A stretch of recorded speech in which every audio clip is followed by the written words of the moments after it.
Hello everybody and welcome back to the Matura Express. My name is Timna and today we're going to do some trial exams.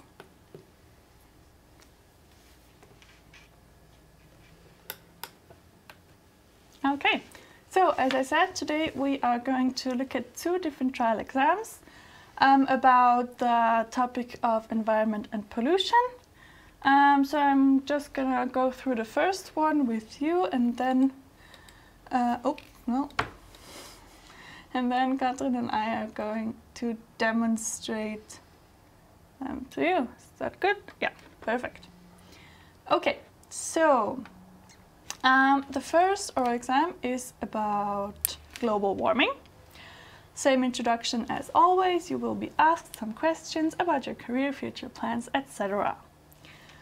Task 1, global warming. Your situation is: you work for Greenpeace UK and you specialize in global warming.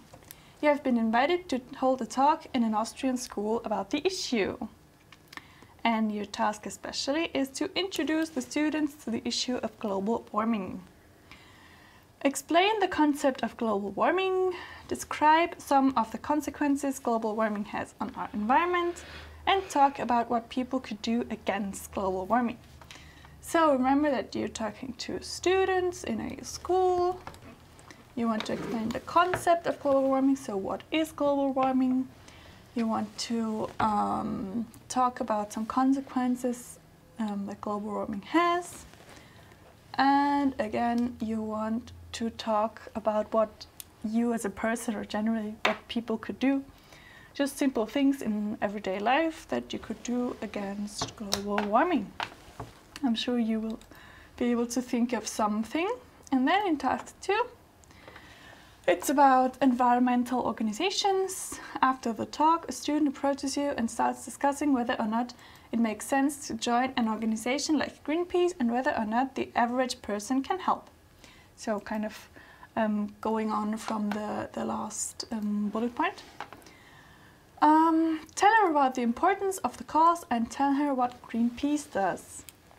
Use information from the text Global Warming an Urgent Threat. Oh, no. Threat. As well as your own ideas. And then, of course, same follow-up discussion text as always. Here you have the link to this text that we're going to talk about in task 2, and we're going to put it in the information box below as well. All right, so I guess we can start. Yep. Let's start. I think it's. Oh, is it that one? Yeah. Cool. Hello. Hello. Technical difficulties there. Okay, so. Hello. Hello. Welcome to your exam. Thank you. Would you like to introduce yourself? Yes. So, hello. Thank you for having me here. I'm Katrin. I'm a trained car seller. Oh, wow. I work at a very small business. I have about 3 colleagues, and we sell cars of different brands. And I want to take my Matura so I can take some business courses at the university. So in the future I may open up my own little company. That's very interesting. Yes, thank you. How did you actually get into this job? Well, my dad, he's a car mechanic, so I have been into cars like all my life. I got cars for Christmas present as a little girl, so I just I had no way around cars, and then at some point I just developed an interest in technical stuff, and then I thought, okay, I'm really good with words, so why not have a profession in selling cars? Yes. All right, perfect. Well, thank you very much. So thank you. You've chosen the topic of environment and pollution. Yes. So whenever you're ready, please start. Okay, so thank you guys for having me here. I'm Katrin, I'm from Greenpeace UK, and I want to tell you some interesting facts about global warming. So, did you know that there has been a historical global warming like all years long the Earth has existed. And this is okay. This is a good concept of global warming, but the concept we talk about today, and I want to talk to you about, is the increased rise of temperature during the last 50 years. There has been an immense increase in temperature, which has a negative effect on our environment today. And this is what I want to talk to you about. So, as I said, it is about an increase of the temperature, of the world's temperature, and that has some severe consequences on our environment. Mm-hmm. And what are these consequences? So, firstly, you have heard about them all your life, probably on news, probably on television, on your smartphone. And for instance, it's a rise in the melting glacier caps. So this is when you went on skiing vacation, you may have come across this topic that the glaciers that have also been called like the forever ice, mm-hmm. They are melting and melting, and so this will lead to a rise of the sea levels, and this may have severe consequences for little islands, especially the little islands in the big seas around Australia, Japan, Finland, Iceland, Greenland, because they might not have a chance of surviving this rise of sea level. Another consequence is that we have suffered, or the world has suffered, new droughts. And this has hit mostly the poorest of the poorest, like poor countries that cannot bring in their crops because it's so hot and they don't have enough water. So, and the drought goes on, so that they have a severe shortage in food. One current example is, for instance, the water shortage through the drought in South Africa, which is really severe because they lose water like constantly. Mm-hmm. And one of the last consequences I want to mention is that there are studies that show that there could be a rise in new pests that mm-hmm. Hit the world and hit the population, and also a new rise in allergies and sicknesses that come from these rise in temperatures. So these are three really severe consequences, and what can we do about it as people is that we can be more aware of what we do to our environment. We can leave the car at home, we can go by foot, we can use our bikes, we can share cars when, for instance, with our neighbors, when they go into the same direction. Why not stay in the same car and share along the way? We can reduce our waste in our everyday life. We can really think about, do I need this product or not? Or do I just buy it because it's cheap? Mm-hmm. Is it really something that is essential for me? And so these are questions that we can ask ourselves to raise awareness, to just lead a better lifestyle that is more in harmony with our environment. So this is what Greenpeace wants to teach, mm-hmm. wants to raise, and maybe you have some questions about that. Wow, well, thank you for that. You're welcome. Very interesting bunch of information. So you talked about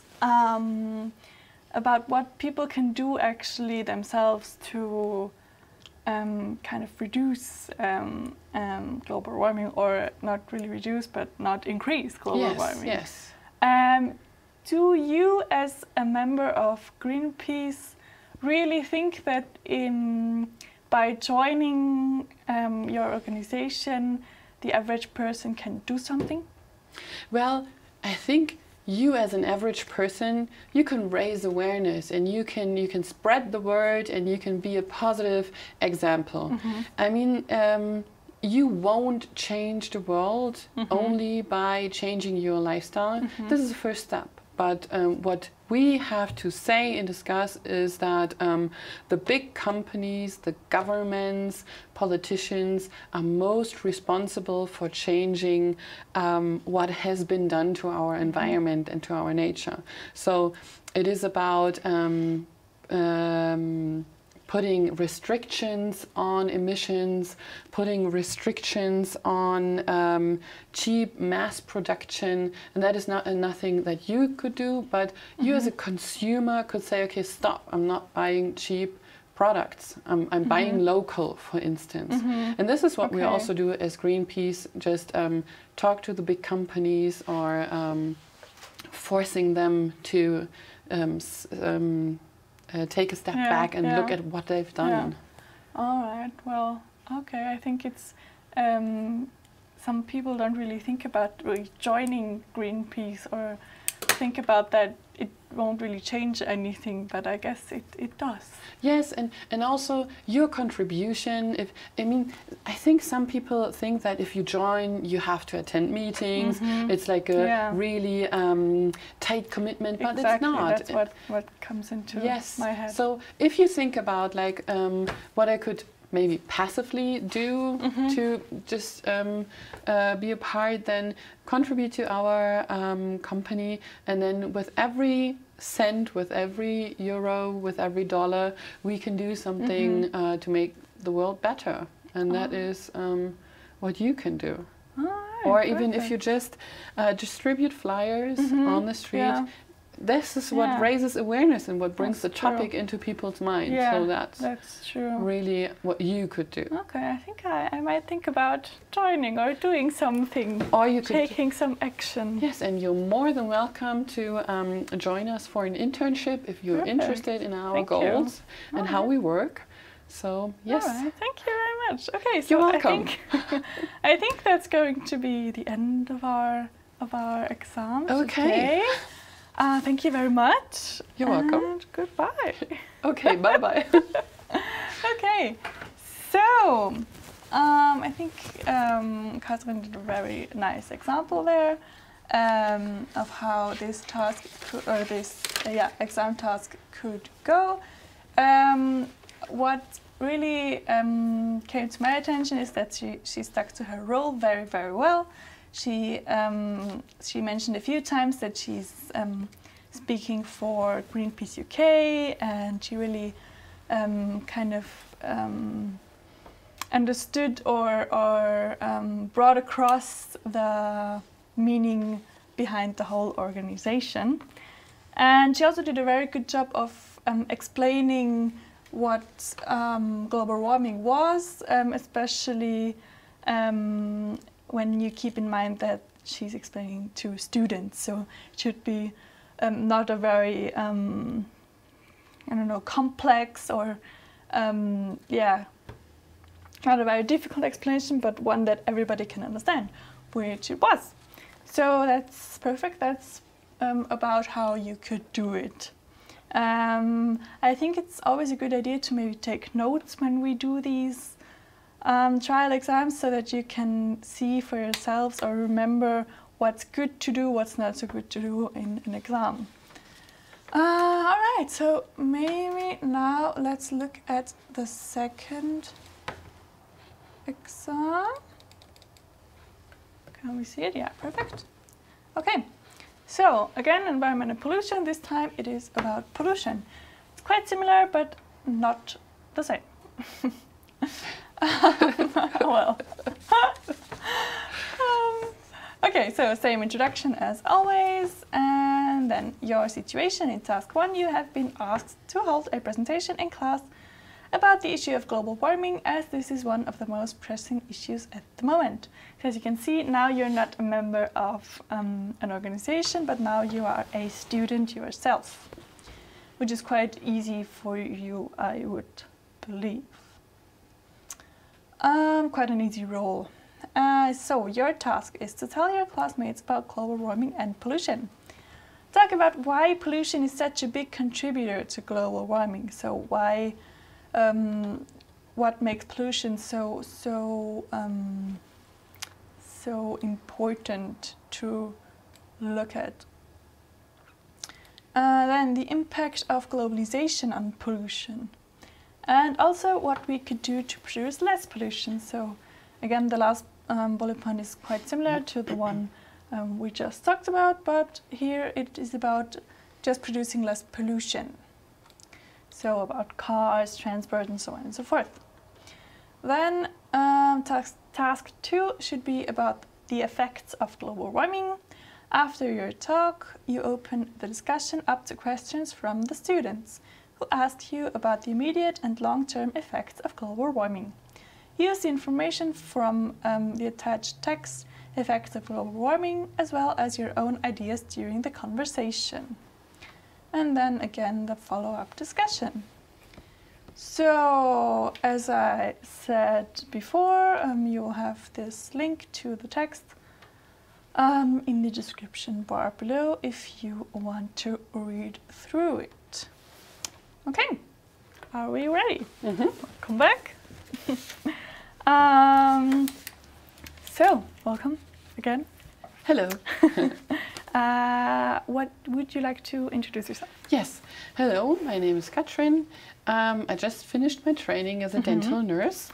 And in the future, I think I would like to take some office management courses so that I can take over some more responsibilities in my work now. Yes. Oh, wow. And where do you think you would see yourself in 5 years?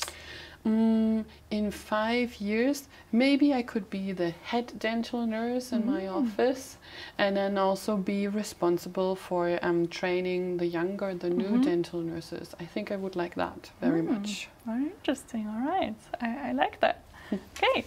So, whenever you are ready, again, just start. Okay. So, today in my presentation, I would like to talk about the role pollution plays in global warming. And I would like to inform you about the impact of globalization on pollution and also what we could do to produce less pollution. So, first of all, why pollution is such a big contributor to global warming is that all the industrial fumes that are released into the atmosphere that arise when jam is produced, when clothing is produced, when electrical goods are produced. They are all released into the atmosphere, and they form kind of like a blanket around the world, and they trap in the heat around the world. So that is why especially pollution and industrial fumes are one of the major contributor to global warming. And also pollution in sense of like burning the waste we produce.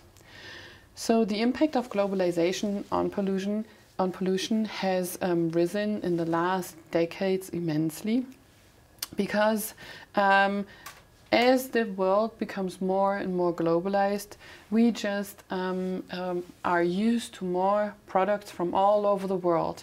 And this is a consequence in that transportation ways have become so much longer, that there are so much more fumes that are released into the atmosphere by the lorries on the road, by the planes that fly across the sky. And also companies battle each other, like who has the cheapest product and who can bring it to the consumer the fastest. And so they really don't care about saving the environment, because that is not the goal. That doesn't maximize the win, the overall and the sales. So what could we do to produce less pollution? And basically we could change our lifestyle in think globally but act locally. And that means like see what is around you, what you can buy just in your city, in your district. And also there is this new big movement called zero waste lifestyle. And especially, or for instance, here in Innsbruck, I think there are 2 stores that offer you a zero waste grocery shopping. So you go there with your reusable glasses and boxes, and you put the pasta right in there, your cornflakes or whatever, even soap if you want to. And so that could be one way of rethinking how you can reduce pollution. So basically, to sum up, what I've said is that pollution traps in, like especially the fumes, traps in the heat around the world. This has become more and more severe since globalized products have swamped the market, and so what we could do is maybe just really level down our our produce of pollution. Thank you for listening. Thank you.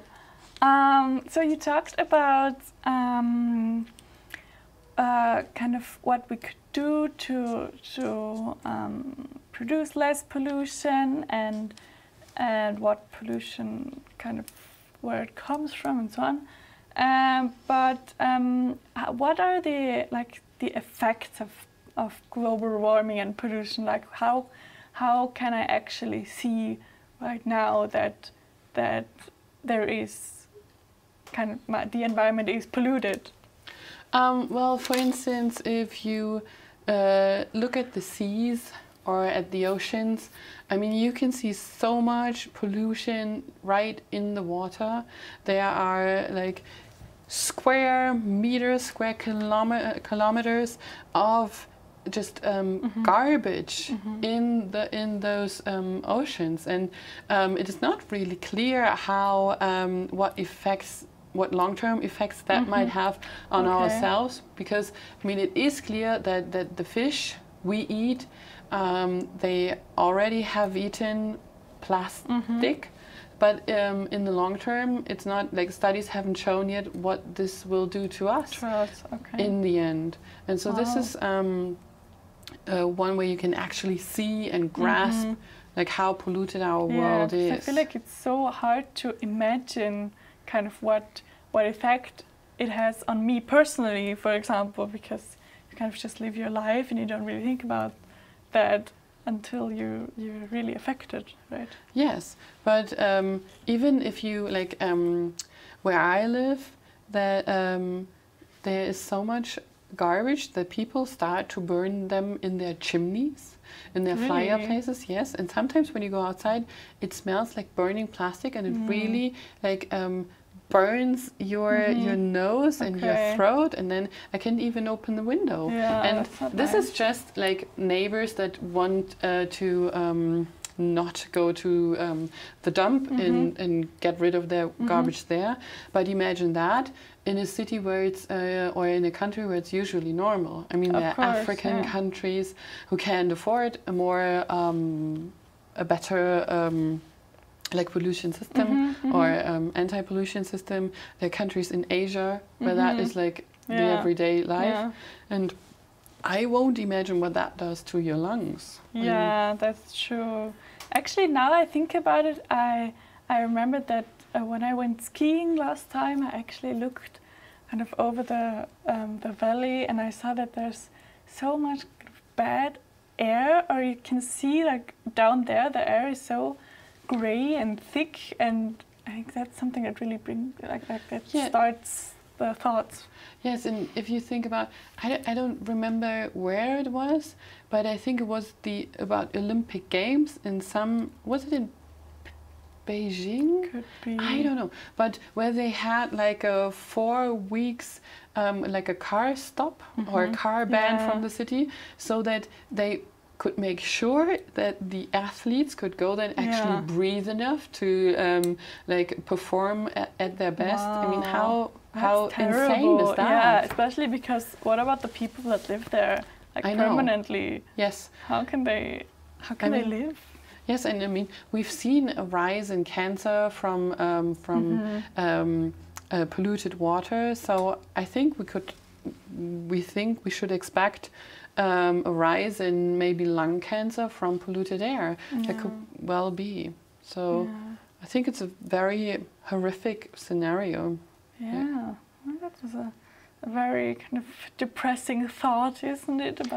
Well, it is, and I think that's what I mean. I can make a company change their policy on how to go about pollution. But what I can do is I can raise my voice, I can change my lifestyle, and I can vote for the right party that maybe thinks about or has something about pollution and taxes and bans in their program. So that's what I can do. And even just be a role model, right, for other people. Yes. All right. Well, that was a very interesting talk. Thank you very much. And that was it for your exam today. Thank you. Okay. So now that we're finished, all I want to say to the second exam is that Katrin had a very good structure to her monologue. So at the beginning she had a really nice intro and talked about what she's going to say and the different points, which is always very handy because then again you have something to say, and the whole thing feels more structured and feels more kind of professional, and or at least like you've thought about it a bit. And also she summarized her thoughts in the end, which is again very good for structure. And what else? Yeah, she stayed in the role of the student very nicely. So she had like her way of speaking was quite similar to that of a student, which is what we want. And yeah, I think that's really all I can say about that. Again, if you want to look through the two texts that we talked about in the dialogue parts, you can just click the links in the description below and look at those, and maybe write down some good vocabulary for the topic of environment and pollution. Think about what you could do as a person yourself to go against global warming, because that's something that will probably be asked if you talk about this topic. And yeah, that's, I think, it for today. Yeah, if you're interested in next week's topic, what's next week's topic? Signposting. Signposting. So if you're interested in signposting, tune in next week for my colleague Katrin. And yeah, I think that's it for today. Have a nice evening and bye.